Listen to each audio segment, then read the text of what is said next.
After 60 days and 2,360 teaspoons of sugar, it was time for the last meal.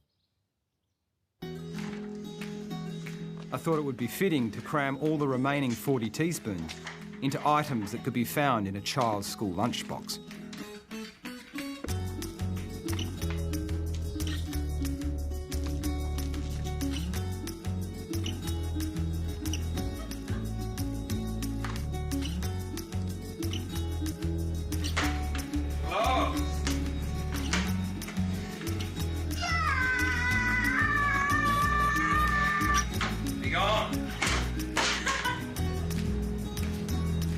One week later, after having all my blood tests done, I assembled the team to hear the final verdict on what sugar had done to my body.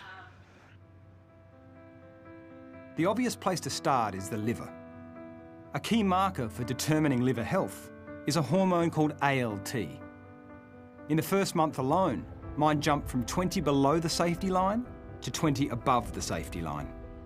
So it took you from, say, the best 20% of the men to the worst 10%. In 1 month. In 1 month. Fatty liver is the first step towards insulin resistance. So once you're on an insulin resistance pathway, then you're on a pathway towards type 2 diabetes and then ultimately insulin-dependent type 2 diabetes.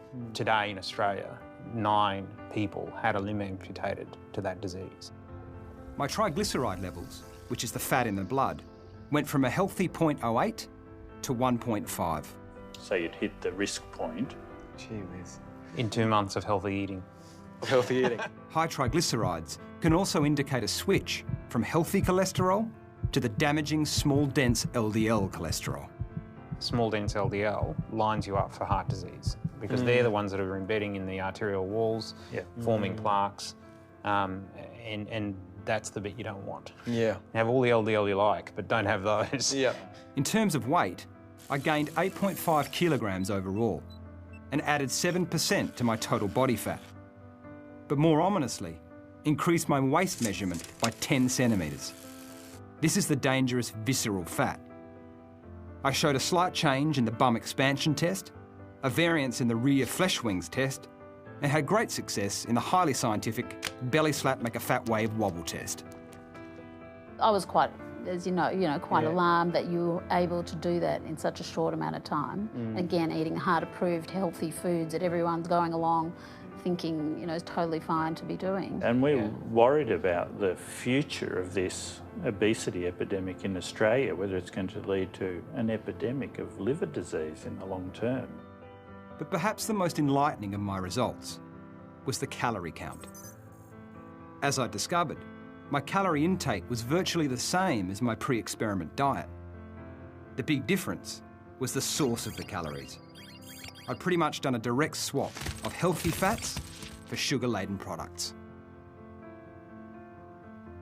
I was looking at the total calories as well, and very often it would come out as less than what he had eaten previously. The way that calories have been measured in the past needs to be re-looked at. This calorie counting and this intense fixation with it, and it's our fault as much as, I take responsibility because that's a message we've been spewing out for the last 30 or 40 years, but we really have to try and turn things around. And Damon is living evidence, living proof. It is not the calories, it's the source of the calories, it's where they're coming from.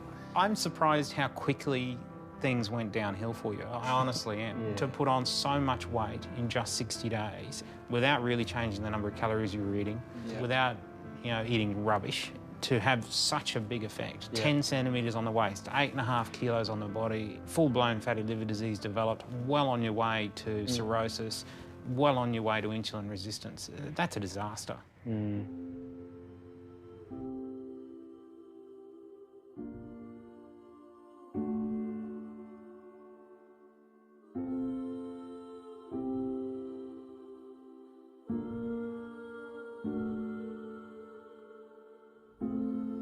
I obviously, through my research, have convinced myself that sugar is almost assuredly the problem, like the fundamental problem. You get rid of sugar and everything else becomes relatively harmless. We would like to do the definitive study. But even if we find out next month it gets funded, it's still gonna be 5 more years before I will have results. What possible risk to public health is there in people lowering their sugar consumption? This is our problem, and we should all work together to solve it instead of pointing fingers and not being productive about that. And I would love to see the food industry come to the table with scientists and healthcare providers and do what's right.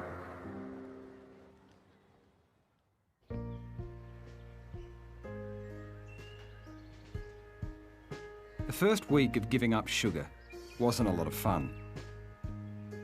Frankly, it didn't feel that different from giving up cigarettes. I had headaches, I was moody, and my sleep patterns were terrible. I just tossed and turned all night and then woke up very early, and as soon as I was awake, I kind of am craving sugar. I feel like I need a hit. It's the first real sign of that this is going to be a bit tricky. But I knew from previous experience that I wouldn't feel like this forever, and that ultimately it would all be worth it. Because food and sugar has a very strong emotional component, then we have to heal ourselves emotionally. We have to go through what could be a disturbing experience or an uncomfortable or even awkward experience coming off of it. But once you get through it, which is about 2 to 4 weeks, suddenly the desire for sugar disappears altogether. 1 month after finishing the experiment, a miracle occurred. Our daughter was born. This is her mobile, this is her teething giraffe, and this is her lunch. Oh, yeah. But then some other remarkable things happened. After just 2 months of cutting out sugar, my vitality had returned, my skin was brighter, and thankfully, my moods had evened out. I've had hundreds and hundreds of people go off sugar just for the reason of clearing up their mind. And typically the result I get is, wow, I had no idea. In terms of my weight, all I did is return to my pre-experiment diet. I swapped cereal and low-fat yogurt for bacon, eggs and avocado without toast.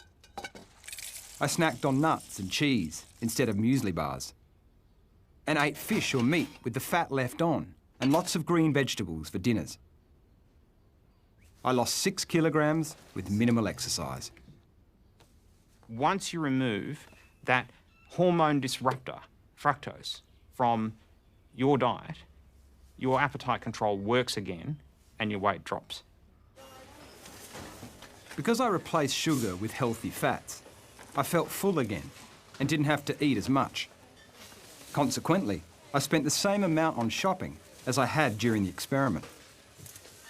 Whenever you walk into a supermarket, make an immediate right turn or left turn for the produce aisle and avoid everything in the middle. Everything in the middle is a huge amount of calories with very little nutrients. And what we want to do is reverse that. But the biggest surprise was that all of my blood tests had returned to normal. So no more heart disease risks and no more fatty liver. I think the most important message is that this is not you get a fatty liver and that's it. It will stay fatty. It actually can be reversed very easily by taking away the fructose from your diet, taking away all those drinks. I mean, water is a good drink. Yeah. In truth, Mummy's pie. it did take a while for my palate to readjust to my lady's unsweetened cooking. Things tasted bland for the first few weeks, but then I rediscovered the full flavours of fresh produce. For just 5 days, I want you to discontinue or take out of your diet for 5 days these foods that I'm going to show you, and I promise you that you will feel 100% better. Will you please try this for me, just as an experiment, because I'm here trying to help you. You help yourself a little bit. White sugar, candy, cake, ice cream. In the USA, it was recently recommended for men to have no more than 9 teaspoons of sugar a day. and women no more than 6. Australia currently doesn't have an equivalent recommendation. I love chocolate. I eat a little piece of chocolate every day, but I'm careful, and I understand the adverse effects if I have too much of it. But for me, it's simpler to cut out sugar altogether. And that means avoiding artificial sweeteners too, that keep the cravings alive. If you continue to reinforce it has to be sweet in order for it to be good, then you're never really learning how to do food, good food. I want my daughter to grow up healthy and happy, and not waste any of her precious time counting calories or obsessing over weight.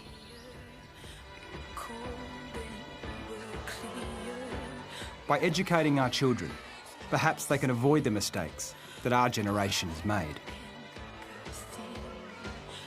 Do whatever you can to turn fruit and vegetable into the highlight of your meal. Train your kids to love them. That's what every parent's got to figure out. How do you get in all those great nutrients? How do you get those superfoods into your child and make it taste good at the same time without spiking their blood sugar? So that they can sit down and study and learn and allow for the creation of genius.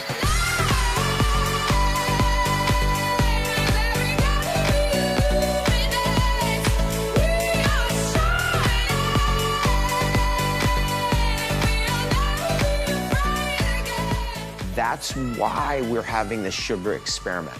We had to learn that this is not the right way to go in order to help inspire us to get to the next level. I certainly don't think that sugar is solely to blame for all our current health problems.